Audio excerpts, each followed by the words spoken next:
Hello, everybody, and welcome to Brooks Knows Baseball 30 Breakdowns in 30 Days. Today, we are on the final team of the NL Central, and not arguably the best team in the Central, the St. Louis Cardinals. Taking a look at the Cardinals' history, it is nothing but filled with Hall of Fame players and winning. So we take a look, just to name some of their players. You have Stan Musial, Rogers Hornsby, Pujols, Ozzie Smith, Ken Boyer, Wainwright, Molina, Johnny Mize, Molina, Lou Block. But taking Bob, another look here, Bob when Gibson, Torrey, Kim Boyer. if I asked you the last time they were under 500, what would you say? I can't remember last time. 2007. And Yeah, if you go before that, then it was 99. And then 97. So from 96 to 27 years, they've had 3 losing seasons in 27 years. They make the playoffs just about every single year. They made the playoffs last 4 years, but before that, they did surprisingly miss 3 years in a row. They're still obviously good teams. They won 88 games, 83, 86 in those years. But then they made the plus 1, 2, 3, 4, 5 times, winning a World Series, losing one. They won a World Series in 2011, and they also won it in 2006. If you go back before then, you go to 1982, they won a World Series, 1967, 1964, 1946, 1944, and 1942, 1934, 1931, 1926, and 1886. So they have a lot of history. Arguably one of the most, probably, would you say the second most historic team in the Bigs behind the Yankees? you'd have to say so. And they have a huge following because, for years and years, they were on KMOX, and you could hear that radio station from coast to coast. Yeah. All right. Without further ado, if you want to jump right on into them, let's get going. Well, this isn't going to take long. For additions, they got Wilson Contreras, the catcher. We'll get into his abilities here later. But I think we need to also mention that Adam Wainwright's supposed to be an opening day starter, and he's going to be out for several weeks, so that's not going to They said happen. several weeks. I thought it was just a short snap. No, I'm reading today several weeks. Wow. Yeah. So going into, I guess, that's only really the addition they have, right? Yeah, that's all I have. I had a Rule 5 guy, but I don't know if he's going to make the team. But you go right into the rotation.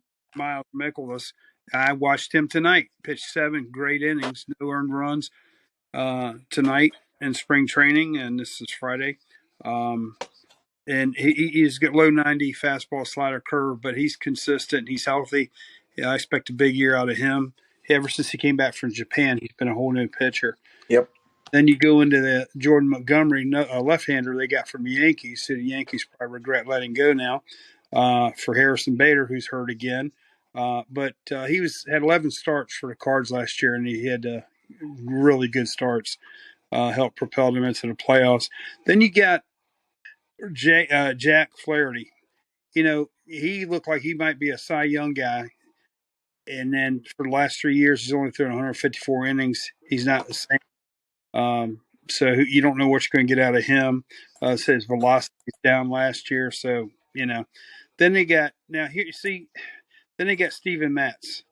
Okay. Steven Matz had 10 starts, 48 innings, 132 whip, 430 career ERA. So I don't think you can expect a lot out of him. No. So, and I'm hearing that Jake Woodford's probably going to be the 5th starter until Wainwright's better. He had a good ERA. He was man here. He only had 1 start, 2.23 ERA, 1.12 WHIP. So I predict him to be good, but looking at that rotation, I don't know. I mean, Michaelis, he's a good pitcher. He's not a great pitcher. Jordan Montgomery, same thing. Flaherty, don't know. Match, you don't know. Woodford, short innings last year. He was our bullpen's good. They got Ryan Helsley. They started last year, I guess, with him and Giovanni Gallego, and splitting the closer. And Helsley took it over. He was amazing last year. Do you know what he did last year? 54 games. He only had 19 saves. He blew 4. 125 ERA. I said they say 125 ERA. Is that good? You want to hear something better? His WHIP was .74. Big strikeout guy, 99 mile an hour, over almost 100 on a fastball last year. That's his big pitch. He blows it by people, and he has a slider, and he got like 54 strikeout rate with that. Then you got Gallegos, who pitched in the WBC. Not so good. 57 games last year, 305 ERA, 102 WHIP. Fastball slider guy again, kind of a closer. Then Jordan Hicks, a couple years ago, it looked like he was going to be a star, and then he had some injuries. And then last year, for example, he started the season as a starter, and then he ended up in a bullpen. 4.84 ERA, 132 WHIP. Start 99 mile an hour fastball with him too. Then you got Andrew, was it Palante? 47 games, just over 3 ERA, 142 WHIP. He's kind of a swing man. Zach Thompson has looked good in the short sample size last year, 22 games, 208 ERA, .98 WHIP. Good rookie season in short, 22 games. Then he's a lefty. Then you got Genesis Cabrera, a left-hander. He got hit around in 39 games. I don't think you can expect a lot from him. Then you fill it out with Packy Naughton, Drew Verhagen. There may be, let's see, there's one. Wilking Rodriguez might be there. They're saying Chris Stratton, but Chris Stratton's 33 years old, and I never knew that Chris was all that good. But I'm hearing he might make it. Um, who knows? But then you're going to go into the catchers. Yeah, Wilson Contreras is going to be their starter, who was previously with the Cubs. Looking back last season, he hit 240s. That's pretty much what he is for his whole career. He's just slash 256 with 349 on base. He has a little bit of pop, around 20 home run kind of guy. But isn't he pretty good defensively? He's okay, but he's no Molina. I'll say that. But Molina couldn't hit it at all at the end.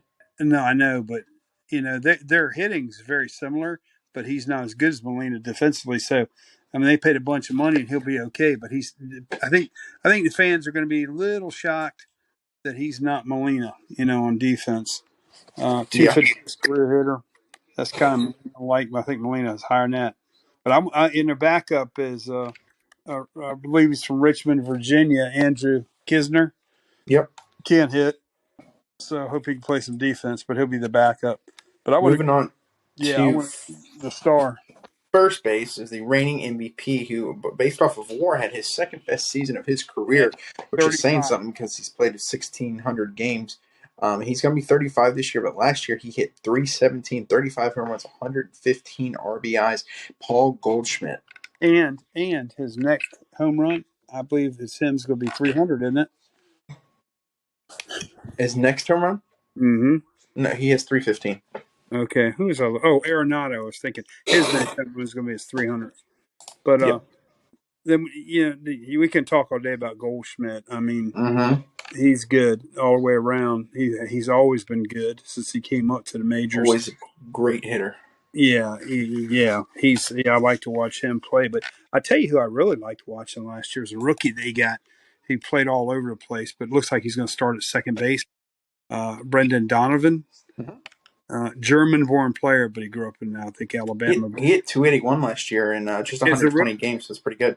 Yeah, then he had like 400 some at bats. I think 281, like you said. Like I said, he can play all over, but looks like they said he'll probably be the second baseman. And Nolan Gorman, he came up. He's been a big prospect. I don't know where I don't know that he's going to start anywhere. Who knows if Donovan? Sometimes guys come up like that and they're not the same, but Cardinal players usually are, unless they're Matt Carpenter. Moving on to shortstop, we have Tommy Edman, who last year hit 265. That's just about what he hits. He's a 269 career guy. 13 home runs. He doesn't have much power. Steals a lot. Yeah, he does have 32 bases. And I was hearing Schmoltz say, whatever, if you're a good base hitter, you can double it this year. So, well, yeah, that may be true, but you think about Edmonds, he's darn near a Gold Glover. Yeah. He may win it this year. So their infield is really good. They got the best corner infield in baseball. We haven't even spoken about I think, their best infielder. Yeah, go ahead. I know you love this guy. Nolan Arenado, future Hall of Famer Nolan Arenado. What? First ballot Hall of Famer. Oh, I mean, absolutely. Just based off of defense alone. But then you throw in his offense. well, Last he's year's, got, yeah, 30 homers last year. I'm sorry, 289 career hitter, yep, he hit. 881 OPS career. Great defense, great power. Go ahead. I interrupted you 20 times there. No, I expect that at this point. Um, yeah, looking back last year, he hit 293 last year, 30 home runs, 103 RBIs. Last 2 years, he has 64 home runs, 208 RBIs in the last 2 years. And He's he has just a good off. WBC. Yeah, he killed it in the World Baseball Classic. He is the best fielder in baseball the last decade. You can't argue it because ever since he started playing in 2013, he's won a Gold Glove every single year he's been in the league. 10 years now, he's won a Gold Glove, and it doesn't really show any signs of stopping. I think arguably over the last 10 years, you got to say he's probably a top, not including pitchers, top two player in baseball. I'd say. Yeah, year in, year out. And he's still a great player, even when he left Colorado.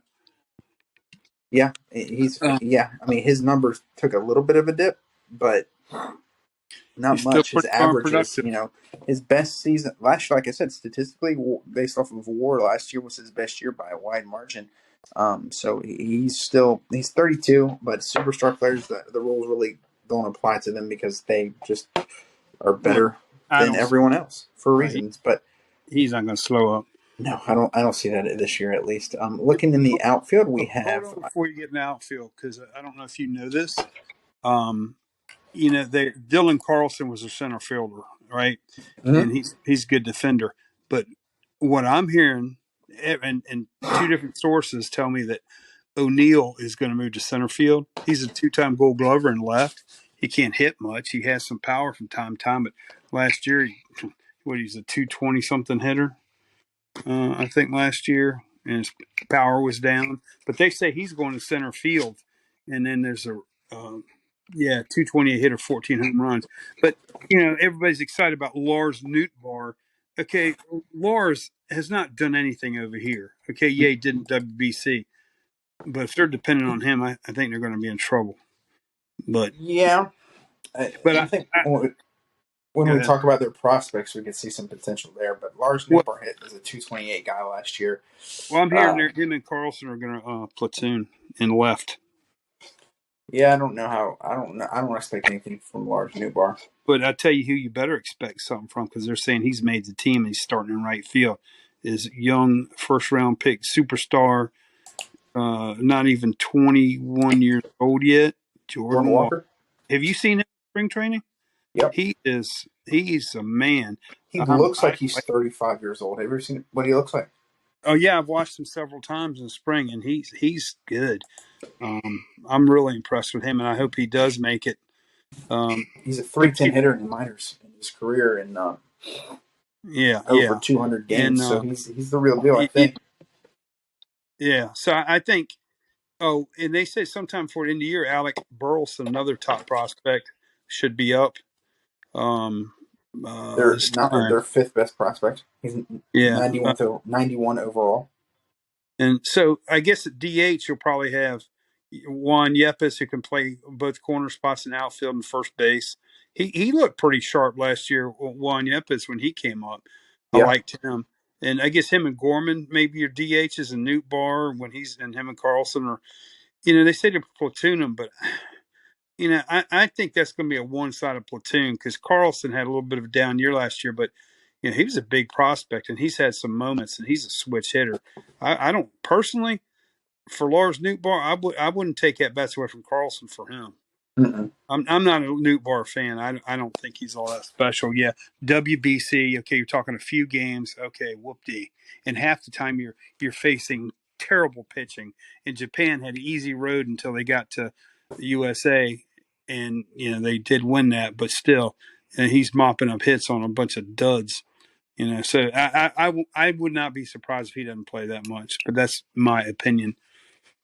Yeah, but going real quick, looking at their prospect rankings here, we got again Jordan Walker, number 4 overall prospect in the entire Bigs. 50th overall prospect is Mason Wynn, who is a shortstop who's in Double A, 21 years old. Tank Hence, a right-handed pitcher, is a 20-year-older in A ball. A Gordon Graceffo, maybe. He's a Uh, right-handed pitcher. He's 23 in Double A, and then Alec Burleson rounds it out. Overall, okay, they're hold on a they're second. You skipped over Mason Wynn way too quick. we Uh, just touched on him. I'm going to talk about him here. okay, because I've seen him a lot this spring too. If anybody else is at shortstop other than their great fielder Edmund, I have a feeling that Mason Wynn would be there because Yeah, he looks really good.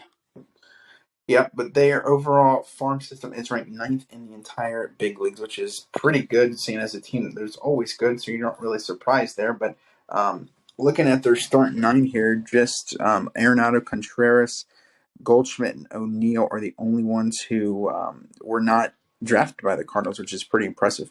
Um, O'Neill and wasn't drafted by them. O'Neill, Goldschmidt, Arenado, and Contreras. Well, I want to say something about their general manager, was it John Mozeliak? Yep. I think he's been there since what, like '07 or '08. He gets no matter where they draft because they don't draft high ever.